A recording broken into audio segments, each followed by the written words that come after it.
دی هەفدیتنێکی داگیرەیەکی سکرتێرە گشتی یەکێتی نیشتیمانی کوردستان و فرانک بیکەر باڵیوزێ گشتی بریتانیا لە عێراقێ چەندین بابەتین کوردستانی و عێراقی هاتنە گەنگەشەکردن.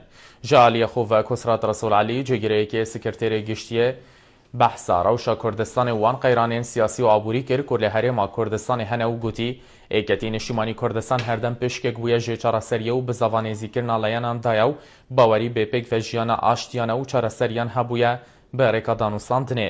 دەربارەی پەیوەندیên حکوومەتە ناڤەندی و هەرێمێژی کوسرات ڕەسوول بۆ شاندە میهڤان ڕاگەهاند. لە گۆڕ دەستوری هەتا نەهاژی ئەم پشکێکین ژە عێراقێ و پێتڤە لەسەر بناغەیەوی دەستوری حکوومەتە ناڤەندی تەڤەیە مافێ مە بپارێزیت. و دێ بەرامبەردا فرانک بیکەر باڵیوزە گشتیە بریتانیا لە عێراقێ هاریکاری و پشتەڤانیە بریتانیا بۆ هێزên پێشمەرگەی دووپات کرد و هەڵویستی بریتانیا ژی دەربارەی پاشە ڕووژە سیاسیە دەڤەرێ و مافێن ڕەوای گەلێ کورد ڕوون کردن.